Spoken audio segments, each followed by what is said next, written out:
سمود ایک مشہور قبیلے کا نام ہے۔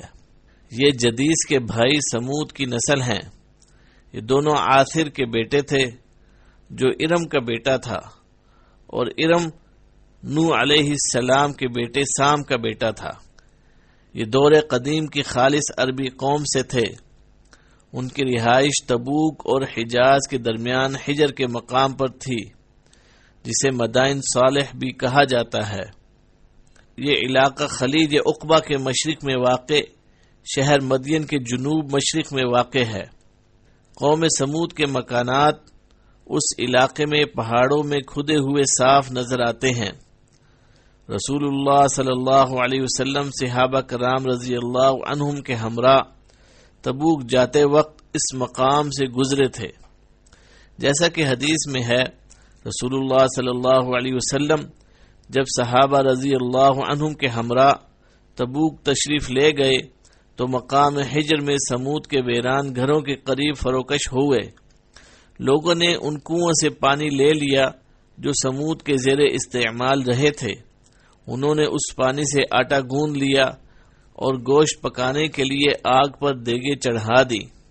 رسول اللہ صلی اللہ علیہ وسلم نے حکم دیا تو دیگیں الٹ دی گئیں اور آٹا اونٹوں کو کھلا دیا گیا۔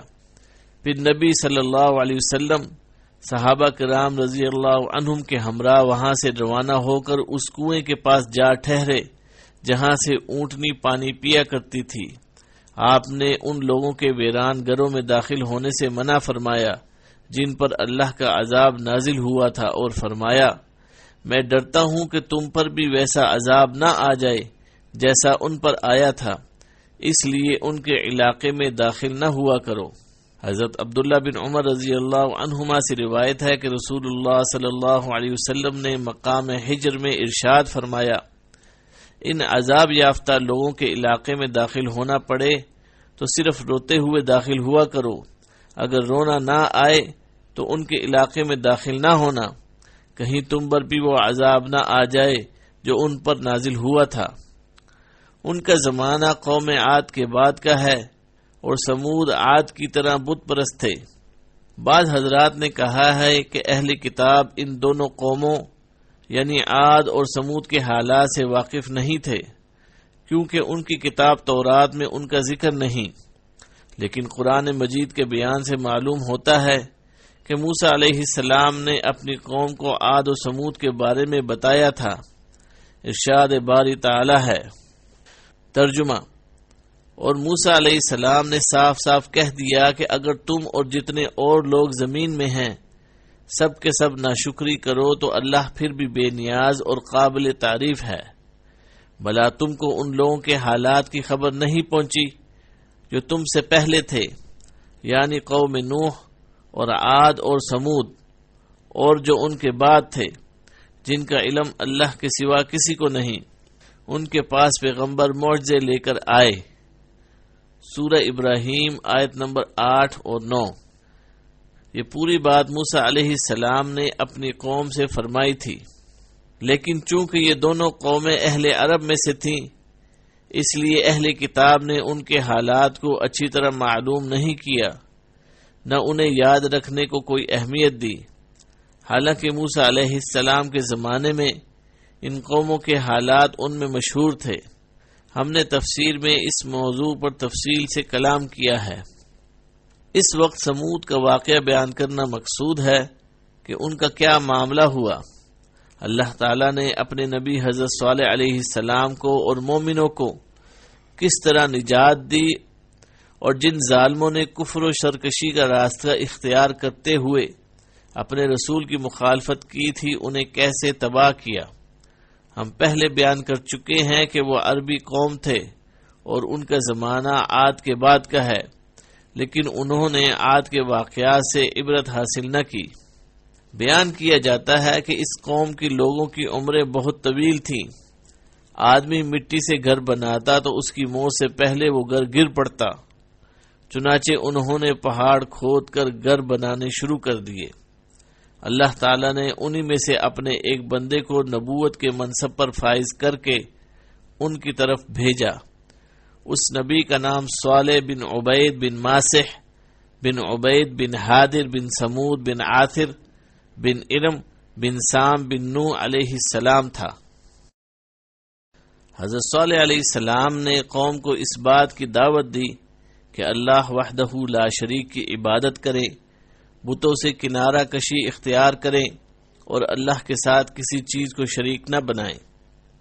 کچھ لوگ ایمان لے آئے لیکن اکثر نے کفر کیا اور زبان و عمل سے انہیں اذیت دی، انہیں شہید کرنے کا پروگرام بنایا اور اس اونٹنی کو قتل کر دیا جسے اللہ تعالیٰ نے صالح علیہ السلام کی سچائی کی دلیل کے طور پر پیدا فرمایا تھا۔ چنانچہ اللہ تعالیٰ نے انہیں شدید گرفت میں لے لیا۔ اللہ تعالیٰ نے حضرت صالح علیہ السلام کی دعوت کا تذکرہ سورہ اعراف میں یوں کیا، ارشاد باری تعالیٰ ہے۔ ترجمہ: اور قوم سمود کی طرف ان کے بھائی صالح کو بھیجا تو صالح نے کہا، اے میری قوم، اللہ ہی کی عبادت کرو، اس کے سوا تمہارا کوئی معبود نہیں۔ سورہ اعراف آیت نمبر 73۔ اور پھر مزید فرمایا، ترجمہ: اور یاد تو کرو جب اس نے تم کو قوم عاد کے بعد سردار بنایا اور زمین پر آباد کیا، نرم زمین سے مٹی لے لے کر محل تعمیر کرتے ہو اور پہاڑوں کو تراش تراش کر گھر بناتے ہو، بس اللہ کی نعمتوں کو یاد کرو اور زمین میں فساد نہ کرتے پھرو۔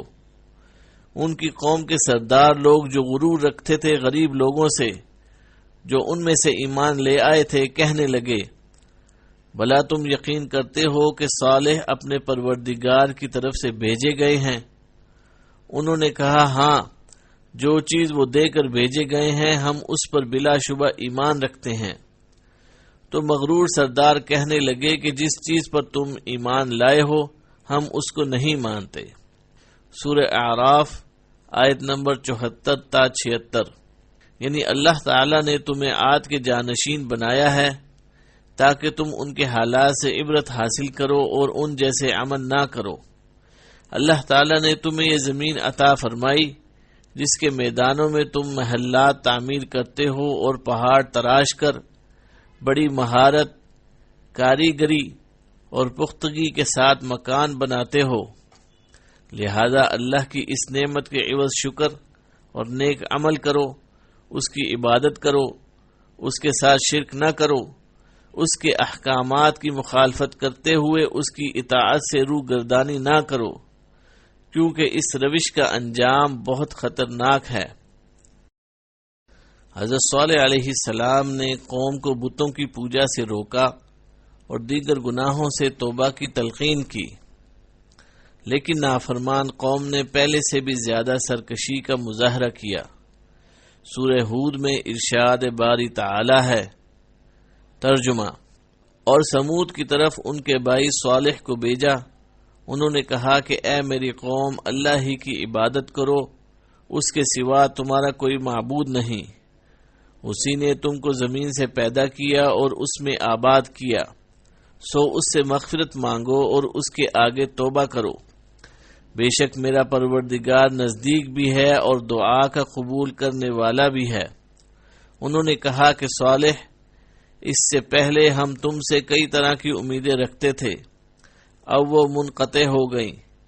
کیا تم ہم کو ان چیزوں کے پوجنے سے منع کرتے ہو جن کو ہمارے بزرگ پوجتے آئے ہیں، اور جس بات کی طرف تم ہمیں بلاتے ہو اس میں ہمیں سخت شبہ ہے۔ صالح نے کہا، اے قوم، بھلا دیکھو تو اگر میں اپنے رب کی طرف سے کھلی دلیل پر ہوں اور اس نے مجھے اپنے ہاتھ سے نبوت کی نعمت بخشی ہے، پھر اگر میں اللہ کی نافرمانی کروں تو اس کے سامنے میری کون مدد کرے گا؟ تم تو کفر کی باتوں سے میرا نقصان ہی بڑھا رہے ہو۔ سورہ ہود آیت نمبر 61 تا 63۔ اللہ ہی نے تمہیں زمین سے پیدا کیا اور تمہیں اس کے آباد کرنے والے بنایا، یعنی زمین میں جو فصلیں اور پھل ہیں وہ تمہیں دیے، اس لیے وہی خالق اور رازق ہے اور وہی اکیلا عبادت کا مستحق ہے، نہ کہ دوسری چیزیں اور افراد۔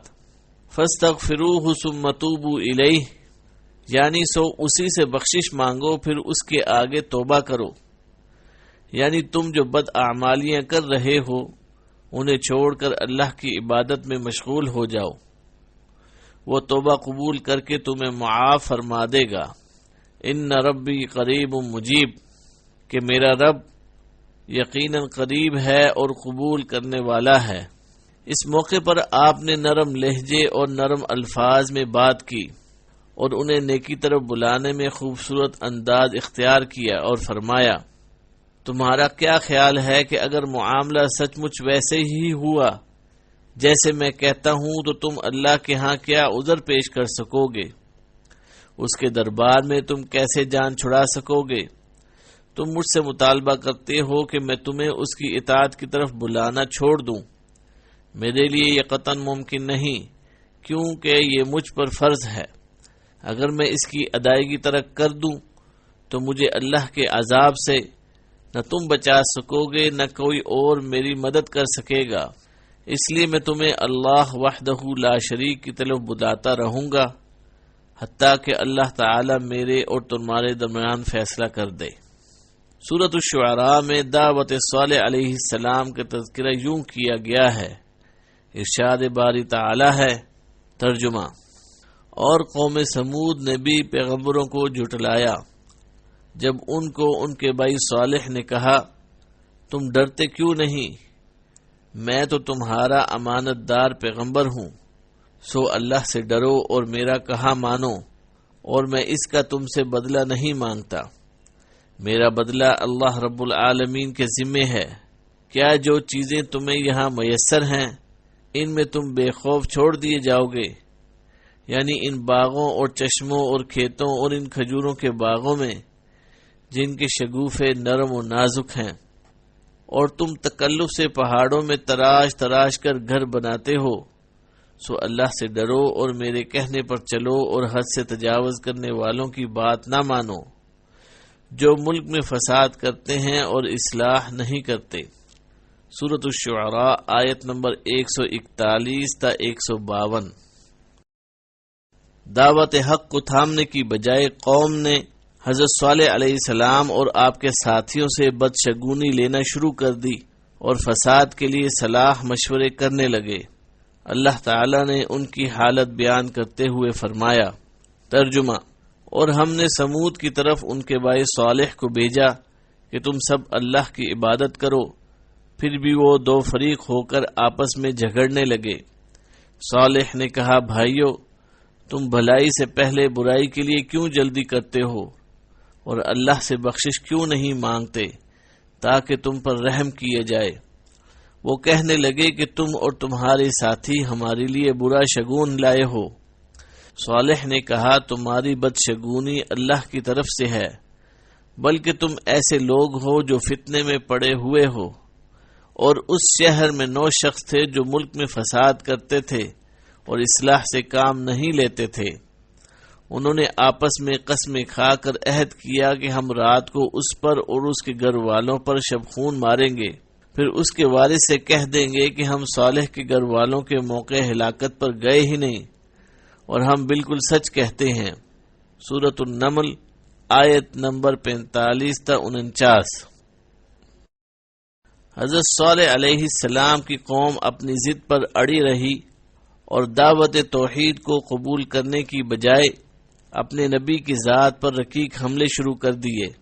ارشاد باری تعالی ہے، ترجمہ: سمود نے بھی ہدایت کرنے والوں کو جھٹلایا اور کہا کہ بھلا ایک آدمی جو ہم ہی میں سے ہے ہم اس کی پیروی کریں، یوں ہو تو ہم گمراہی اور دیوانگی میں پڑ گئے۔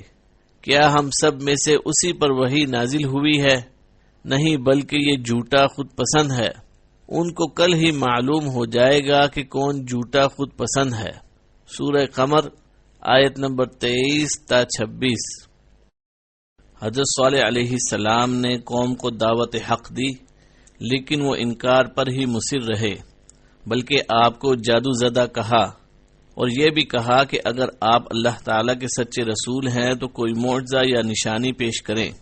اللہ تعالیٰ نے ان کے اس مطالبے کا قرآن مجید میں یوں ذکر کیا ہے، ترجمہ: وہ قوم سمود کہنے لگے کہ تم جادو زدہ ہو، تم اور کچھ نہیں ہماری ہی طرح کے آدمی ہو، سو اگر سچے ہو تو کوئی نشانی پیش کرو۔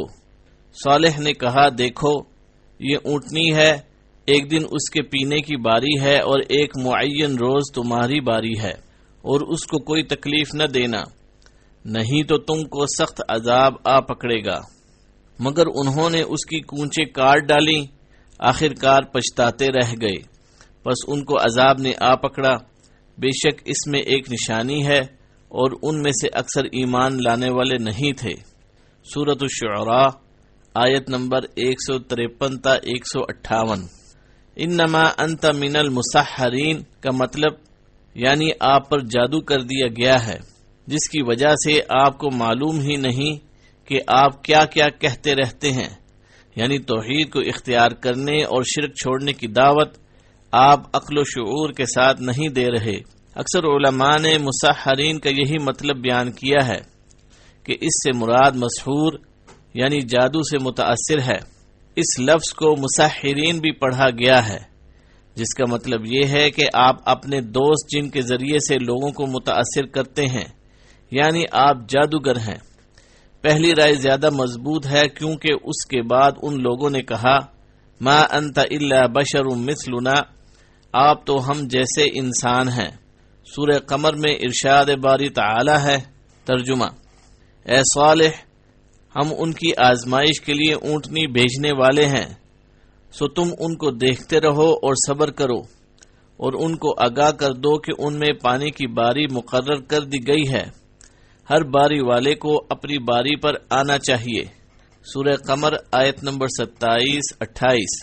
حضرت صالح علیہ السلام نے فرمایا اگر میں مطالبہ اسی انداز میں پورا کر دوں جیسے تم نے کہا ہے تو کیا تم واقعی اس دین پر ایمان لے آؤ گے جو میں لایا ہوں، اور ان امور میں میری تصدیق کرو گے جنہیں دے کر مجھے مبعوث کیا گیا ہے؟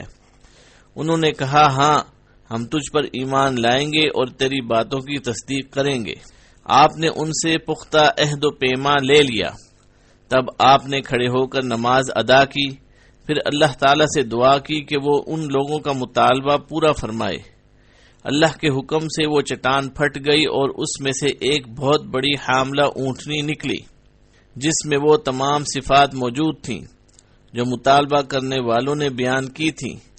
جب انہوں نے اپنی آنکھوں سے معجزہ ظاہر ہوتے دیکھ لیا تو انہیں اس کی عظمت کا احساس ہوا اور وہ مرعوب ہو گئے۔ یہ اللہ کی قدرت کی ایک واضح نشانی اور حضرت صالح علیہ السلام کی نبوت کا ناقابل تردید ثبوت تھا۔ چنانچہ قوم کے کچھ لوگ ایمان لے آئے، لیکن اکثر لوگ کفر و ضلالت اور ہٹ درمی پر اڑے رہے۔ اسی لیے اللہ تعالی نے فرمایا فظلموا بها، یعنی اس کا انکار کیا، اس کو دیکھ کر حق کی پیروی نہیں کی۔ اس سے مراد ان کی اکثریت کا عمل ہے۔ وہ اونٹنی ان میں موجود رہی، ان کے علاقے میں جہاں سے چاہتی چرتی، اور جب کنویں پر پانی پینے جاتی تو کنویں کا سارا پانی پی لیتی۔ چنانچہ لوگ اپنی باری والے دن اگلے دن کے لیے بھی پانی بھر لیتے، وہ لوگ اس کا دودھ پیتے اور وہ سب کے لیے کافی ہو جاتا۔ اس لیے آپ نے ان سے فرمایا ایک دن اس کی پینے کی باری ہے اور ایک معین روز تمہاری باری۔ ارشاد باری تعالی ہے اِنَّا مُرْسِلُ النَّاقَةَ فِتْنَةً لَهُمْ، ہم اونٹنی ان کے لیے آزمائش بنا کر بھیجنے والے ہیں۔ آزمائش اس لحاظ سے تھی کہ کیا وہ اتنا بڑا معجزہ دیکھ کر بھی ایمان لاتے ہیں یا نہیں۔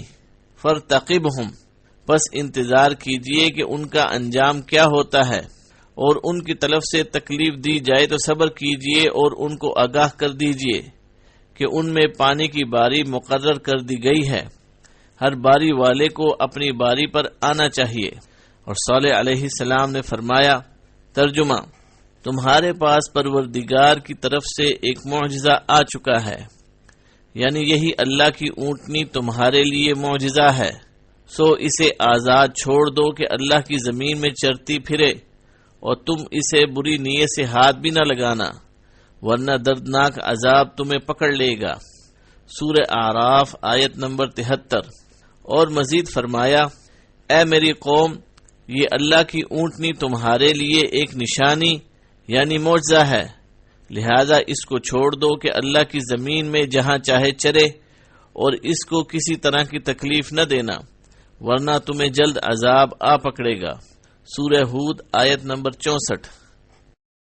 ایک عرصہ تک یہ معاملہ یوں ہی چلتا رہا، آخر ان کے سردار جمع ہوئے اور مشورے کے بعد متفقہ فیصلہ کیا کہ اونٹنی کو قتل کر دیں تاکہ اس سے جان چھوٹے اور انہیں سارا پانی مل جائے۔ اللہ تعالی کا ارشاد ہے، ترجمہ: آخر انہوں نے اونٹنی کی کونچوں کو کاٹ ڈالا اور اپنے پروردگار کے حکم سے سرکشی کی اور کہنے لگے کہ صالح، جس چیز سے تم ہمیں ڈراتے تھے، اگر تم اللہ کے پیغمبر ہو تو اسے ہم پر لے آؤ۔ سورہ اعراف آیت نمبر 77۔ سازشی قوم نے اللہ کے معجزے پر ایمان لانے کی بجائے اس پر ظلم و عدوان کیا اور اپنے ہاتھوں اپنی ہلاکت کا بندوبست کر دیا۔ اللہ تعالی نے فرمایا، ترجمہ: قوم سمود نے اپنی سرکشی کے سبب پیغمبر کو جھٹلایا۔ جب ان میں سے ایک نہایت بدبخت اٹھا تو اللہ کے پیغمبر صالح علیہ السلام نے ان سے کہا کہ اللہ کی اونٹنی اور اس کے پینے کی باری سے ڈرو اور احتیاط کرو، مگر انہوں نے پیغمبر کو جھٹلایا اور اونٹنی کی کونچیں کاٹ دیں۔ پھر اللہ نے ان کے گناہ کے سبب ان پر عذاب نازل کیا اور سب کو ہلاک کر کے برابر کر دیا، اور اس کو ان سے بدلہ لینے کا کچھ بھی ڈر نہیں۔ سورہ شمس آیت نمبر 11 تا 15۔ اللہ تعالی نے ارشاد فرمایا، ترجمہ: اور ہم نے سمود کو اونٹنی نبوت صالح کی کھلی نشانی دی تو انہوں نے اس پر ظلم کیا۔ سورہ بنی اسرائیل آیت نمبر 59۔ جس شخص نے اونٹنی کو قتل کرنے کی ذمہ داری اٹھائی اس کا نام قدار بن سالف بن جندع تھا۔ وہ سرخ فام اور نیلی آنکھوں والا تھا۔ یہ بھی کہا جاتا ہے کہ وہ سالف کی بیوی سے صبیان کے ناجائز تعلق کے نتیجے میں پیدا ہوا۔ اس نے سب لوگوں کے متفقہ فیصلے کے نتیجے میں اونٹنی کو قتل کیا تھا، اس لیے اس کام کی نسبت ان سب کی طرف کی گئی۔ امام ابن جریر رحمہ اللہ اور دیگر مفسرین کا بیان ہے کہ قوم سمود میں 2 عورتیں تھیں۔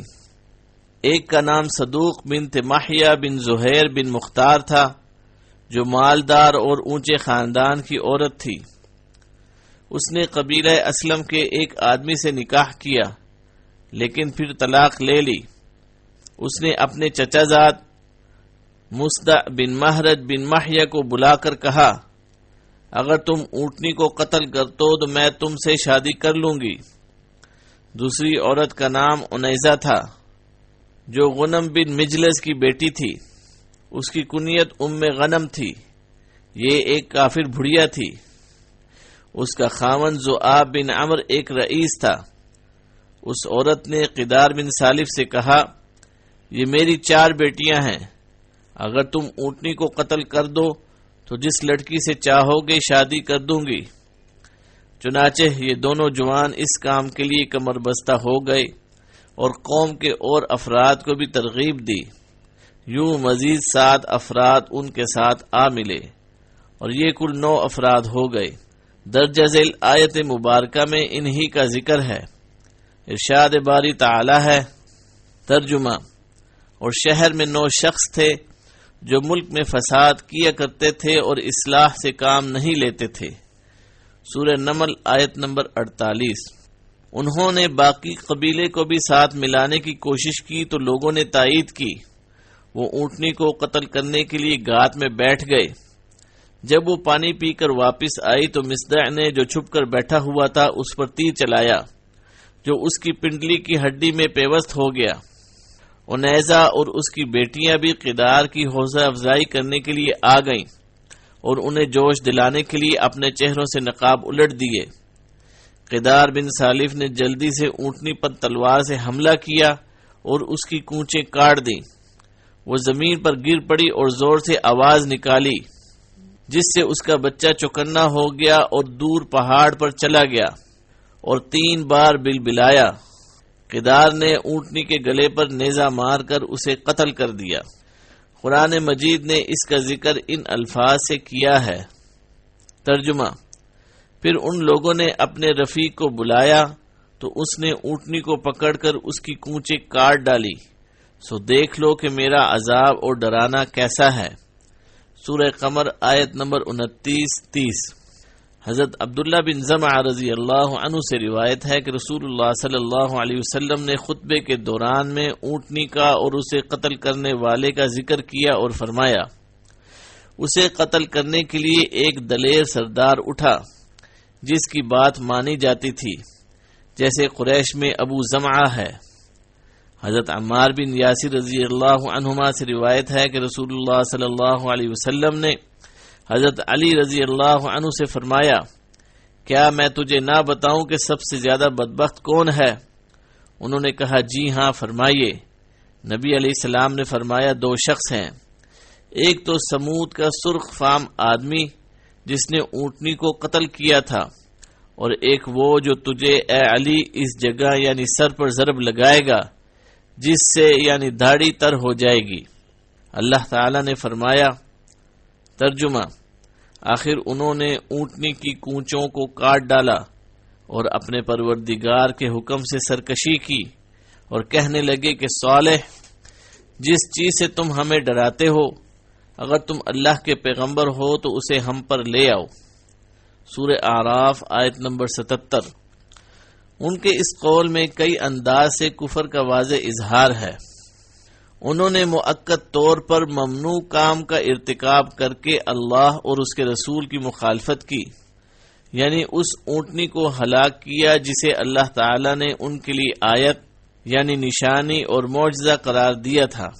انہوں نے ایسا کام کیا جس سے عذاب جلدی آ جائے، لہذا وہ دو وجہ سے اس کے مستحق ہو گئے۔ ایک اس لیے کہ اللہ تعالیٰ نے عذاب کی یہ شرط بیان فرمائی تھی کہ اس کو کسی طرح کی تکلیف نہ دینا ورنہ تمہیں جلد عذاب آ پکڑے گا۔ دوسری وجہ یہ ہے کہ انہوں نے عذاب کے جلد آ جانے کا مطالبہ کیا۔ کفر کی تیسری وجہ یہ ہے کہ انہوں نے اس رسول کی تکذیب کی جس کی نبوت اور سچائی کا ناقابل تردید ثبوت موجود تھا، اور انہیں اس کا پوری طرح علم اور یقین تھا، لیکن کفر، ضلالت اور فساد نے انہیں مجبور کر دیا کہ وہ حق کو ناقابل فہم قرار دیں اور اس طرح ان پر عذاب نازل ہو جائے۔ علماء کرام نے بیان فرمایا ہے کہ جب ان لوگوں نے اونٹنی کو قتل کیا تو اس پر سب سے پہلے کدار بن سالف لعنت اللہ علیہ نے حملہ کیا اور اس کی کونچیں کاٹ دیں، وہ زمین پر گر پڑی۔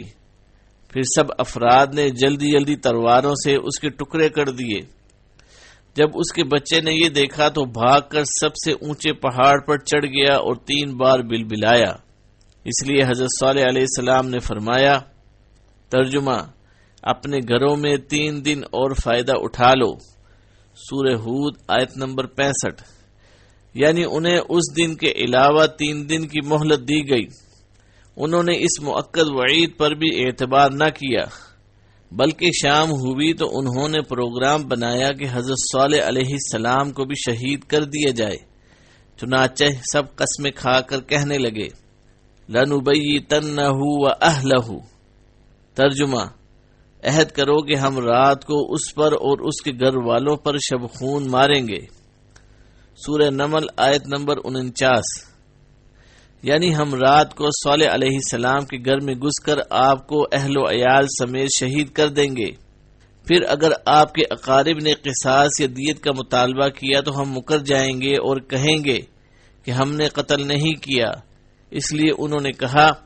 ترجمہ، پھر اس کے وارث سے کہہ دیں گے کہ ہم صالح علیہ السلام کے گھر والوں کے موقع ہلاکت پر گئے ہی نہیں، اور ہم بالکل سچ کہتے ہیں۔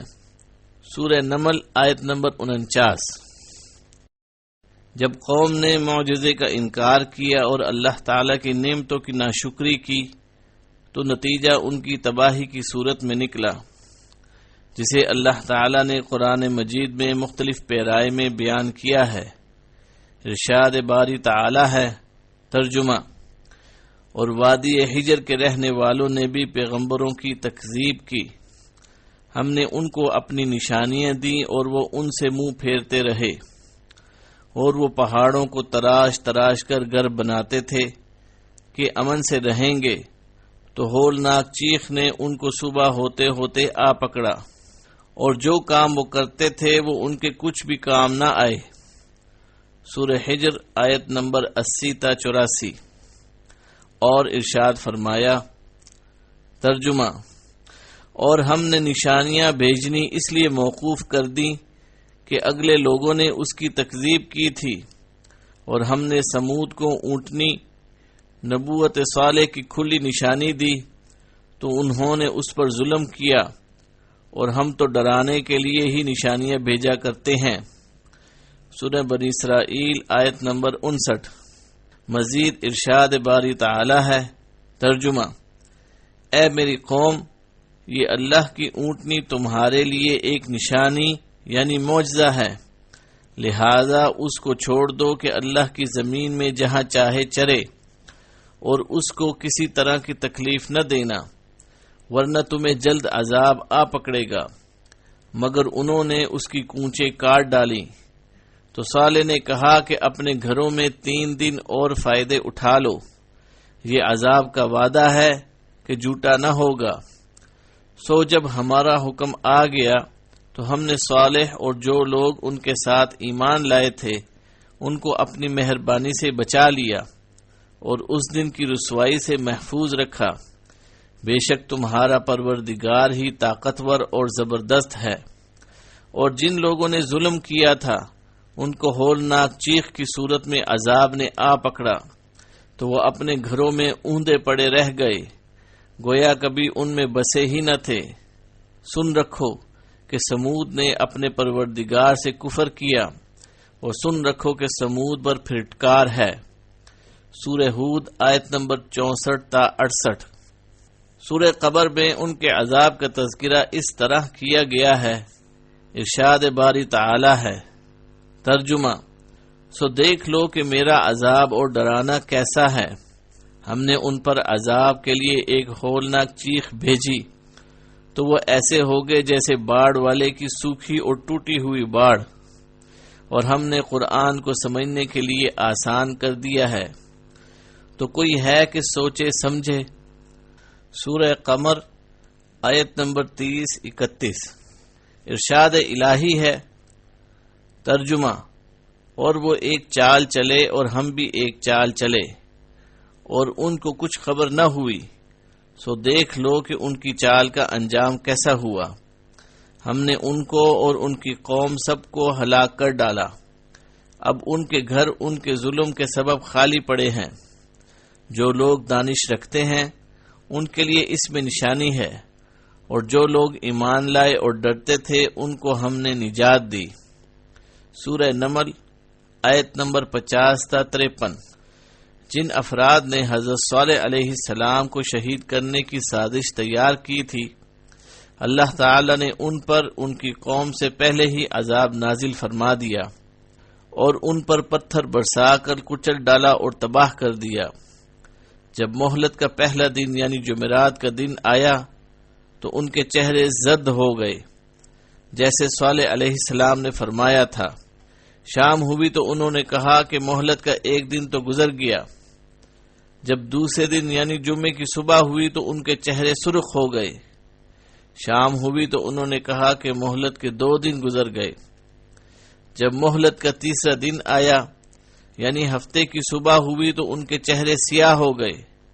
شام ہوئی تو انہوں نے کہا صالح کی کہی ہوئی مہلت تو ختم ہو گئی۔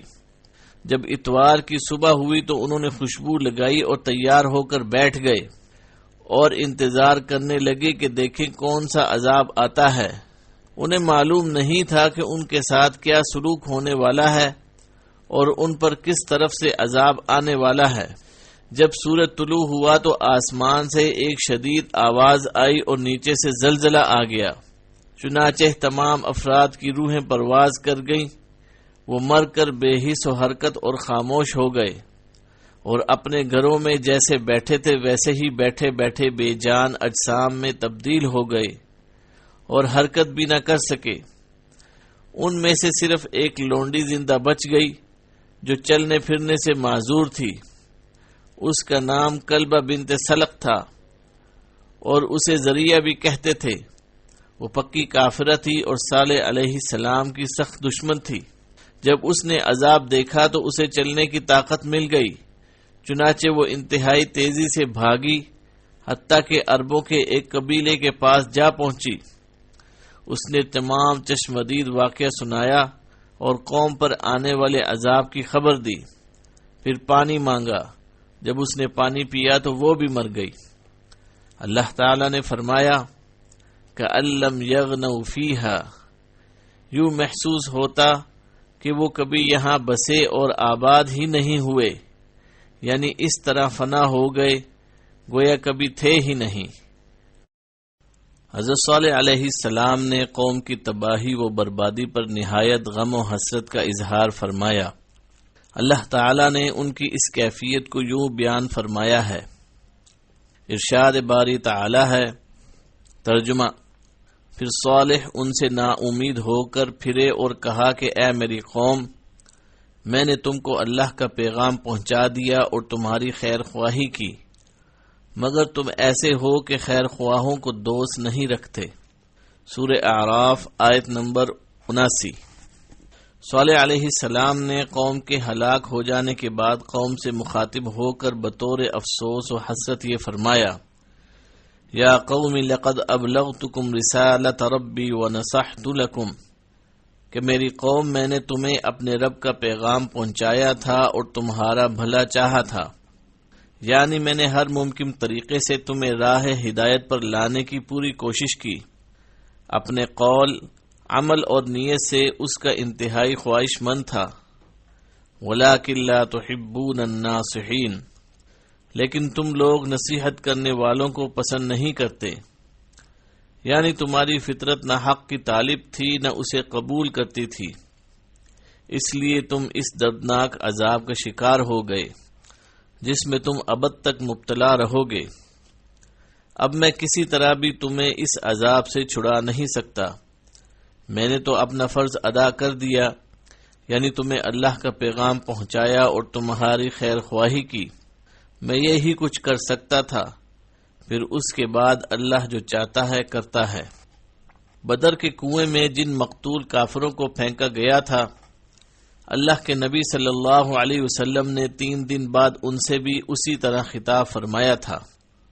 رات کے آخری حصے میں جب آپ نے اسلامی لشکر کو کوچ کا حکم دیا تھا، وہ خود سواری پر تشریف فرما ہو چکے تھے، آپ نے فرمایا اے کنویں والو، تمہارے رب نے تم سے جو وعدہ کیا تھا کیا تم نے اسے پورا ہوتے دیکھ لیا؟ مجھ سے میرے رب نے جو وعدہ فرمایا تھا میں نے تو اسے پورا ہوتے دیکھ لیا ہے۔ آپ نے اس موقع پر ان لاشوں کو مخاطب کر کے یہ بھی فرمایا تھا، تم اپنے نبی کے لیے اس کا برا خاندان ثابت ہوئے، تم نے اس وقت مجھے جھوٹا کہا جب لوگوں نے مجھے سچا مانا، تم نے مجھے اس وقت وطن سے نکالا جب لوگوں نے مجھے جگہ دی، تم نے اس وقت مجھ سے لڑائی کی جب لوگوں نے میری مدد کی، تم اپنے نبی کے لیے نبی کا برا خاندان ثابت ہوئے۔ حضرت عمر رضی اللہ عنہ نے عرض کی، اے اللہ کے رسول صلی اللہ علیہ وسلم، آپ ان لوگوں سے مخاطب ہیں جو مردار ہو چکے۔ نبی صلی اللہ علیہ وسلم نے فرمایا، قسم ہے اس ذات کی جس کے ہاتھ میں میری جان ہے، میری بات تم ان سے زیادہ نہیں سن رہے، لیکن وہ جواب نہیں دے سکتے۔ بعض علماء رحمت اللہ علیہم نے فرمایا ہے کہ اس واقعے کے بعد حضرت صالح علیہ السلام حرم شریف میں تشریف لے گئے اور وفات تک وہیں مقیم رہے۔ حضرت جابر رضی اللہ عنہ سے روایت ہے کہ رسول اللہ صلی اللہ علیہ وسلم جب مقام حجر سے گزرے تو فرمایا، معجزات کا مطالبہ نہ کرو۔ صالح علیہ السلام کی قوم نے یہ مطالبہ کیا تھا تو وہ اونٹنی کی صورت میں ظاہر ہو گیا، وہ اس راہ سے پانی پینے آتی تھی اور اس راہ سے واپس جاتی تھی۔ انہوں نے اپنے رب کا حکم نہ مانتے ہوئے سرکشی کی اور اس کی کونچیں کاٹ دیں۔ ایک دن وہ پانی پیتی تھی اور دوسرے دن وہ اس کا دودھ پیتے تھے۔ جب انہوں نے اسے مار ڈالا تو ان پر ایسی سخت چیخ کا عذاب آیا جس سے تمام لوگ ہلاک ہو گئے صرف ایک آدمی بچا جو اس وقت حرم کی سرزمین میں تھا۔ صحابہ رضی اللہ عنہم نے عرض کی اللہ کے رسول صلی اللہ علیہ وسلم وہ کون تھا؟ فرمایا وہ ابو رغال تھا۔ جب وہ حرم کی حدود سے نکلا تو وہ بھی اسی عذاب کی لپیٹ میں آ گیا جو اس کی قوم پر آیا تھا۔